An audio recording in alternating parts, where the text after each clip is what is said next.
It's a Tuesday morning in November 1983. You're making tea in a kitchen in Ealing, West London.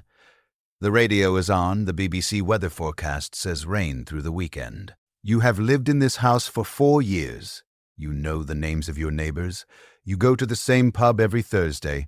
You support Arsenal. You have never been to Russia. Except you have. You were born there. You trained there for 3 years. You speak English without an accent because they made you practice until the accent disappeared completely. You think in English now. You dream in English.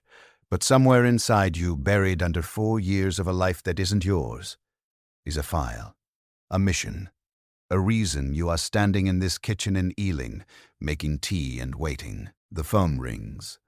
You know before you answer it that everything is about to change. The selection. You didn't volunteer for this. That's the first thing they never tell you in films. Nobody raises their hand and says they want to become someone else. For 15 years, you were identified. You were watched. You were selected. You were 24 years old, working as a language instructor at a Moscow university. Your English was exceptional.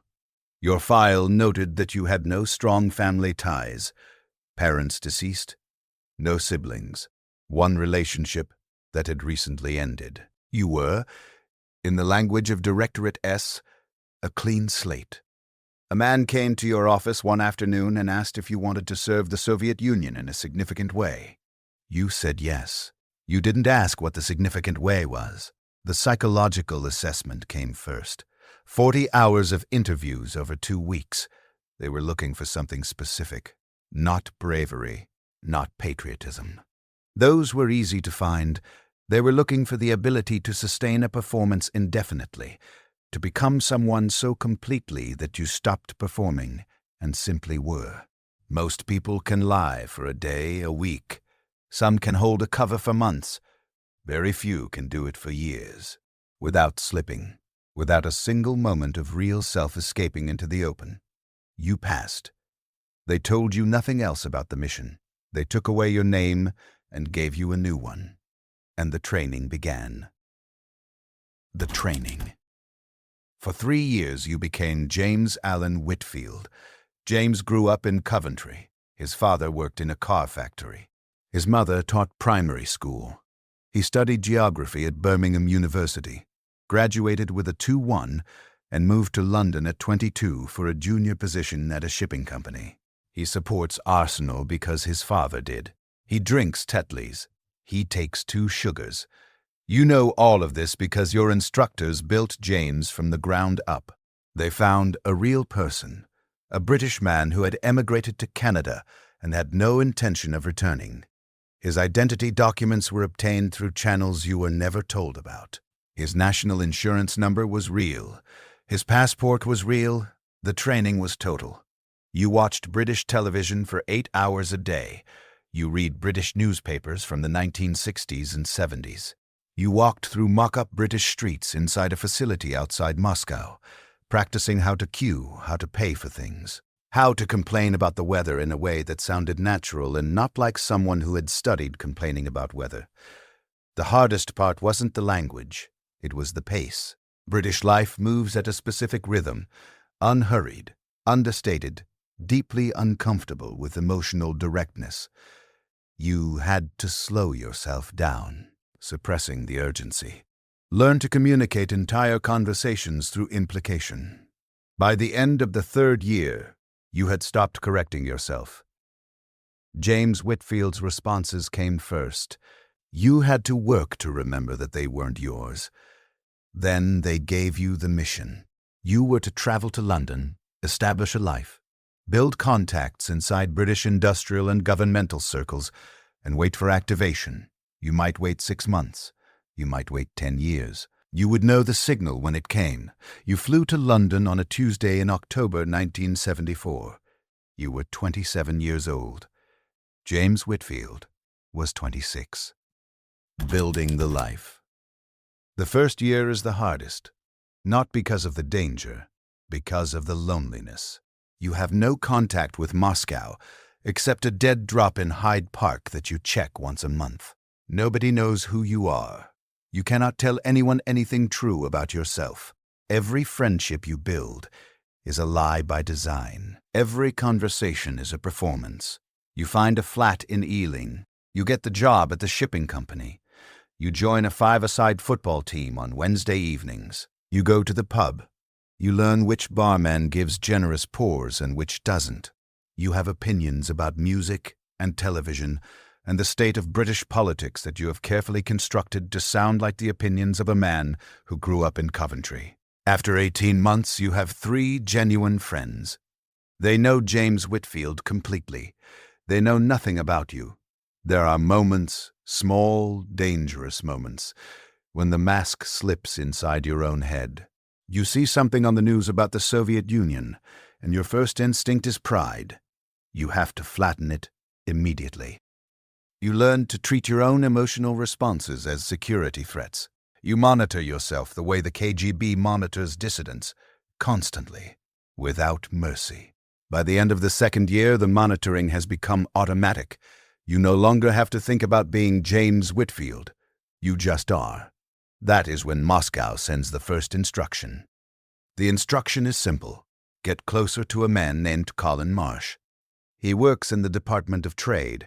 He has access to information about British industrial contracts with NATO partners. You already know Colin Marsh. You've had a drink with him twice.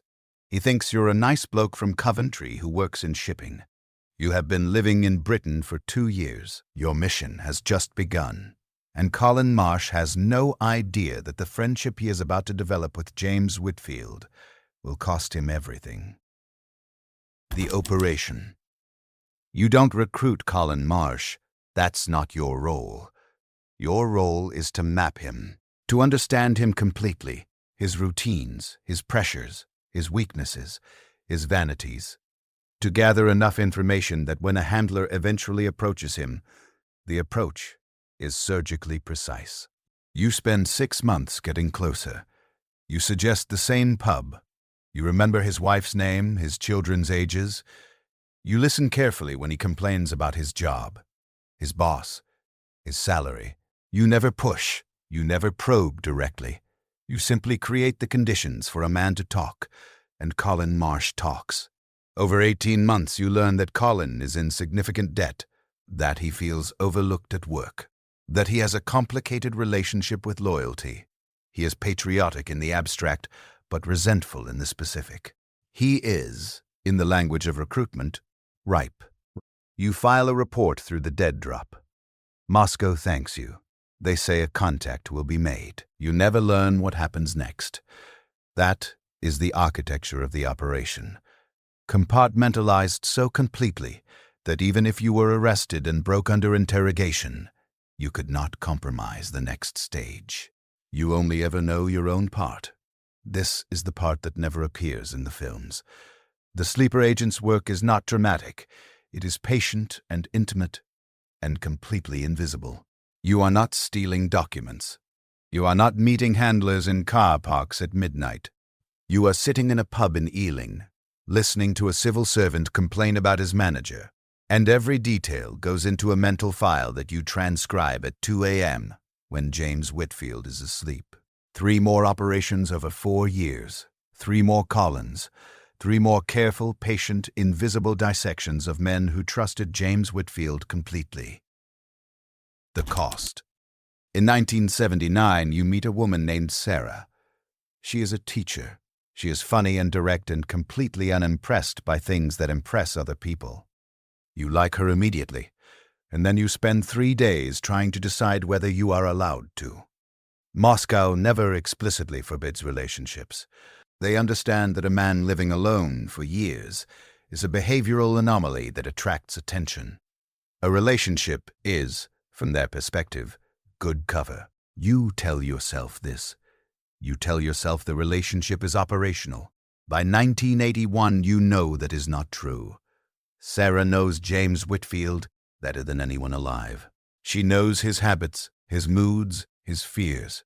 She has constructed an accurate and loving portrait of a man who does not exist. And somewhere in the years of performing James Whitfield for her, you have started to grieve for the person she thinks she knows. because James Whitfield is going to disappear one day. Moscow will signal. The mission will end. You will be extracted, or you will simply vanish. New identity, new country, new life. And Sarah will spend years trying to understand what happened to the man she loved. You cannot tell her. You cannot warn her. You cannot leave a note that explains anything true. This is the cost that nobody calculates when they select a 24-year-old with no strong family ties. They were right that you had no attachments. They could not have known that you would build them. The signal. The signal comes on a Tuesday morning in November 1983, 9 years after you arrived. It comes through the radio. A specific sequence in a BBC World Service broadcast. A phrase embedded in a cultural program that means nothing to anyone who isn't listening for it. You have been listening for 9 years. When you hear it, you are standing in the kitchen in Ealing making tea. The protocol is precise. You have 72 hours. You destroy everything that connects James Whitfield to any intelligence activity. You make no unusual movements. You say goodbye to nobody. On the third night, a car stops outside your house. You get in. You do not take anything with you. You leave a half-drunk cup of tea on the kitchen counter, and a life that took 9 years to build. Sarah will come to the house 2 days later and find everything exactly as it was. The tea, your jacket on the hook by the door, your Arsenal mug on the draining rack. James Whitfield will simply cease to exist. You will be in Moscow by the weekend. The KGB ran an estimated 200 to 300 illegal sleeper agents in Britain during the Cold War. Most were never identified. Some are still unaccounted for. The operation against Colin Marsh, based on real KGB methodology documented after 1991, resulted in NATO industrial contract details being passed to Moscow for approximately 4 years. Colin Marsh never knew he had been targeted. He never knew James Whitfield existed. Sarah never remarried.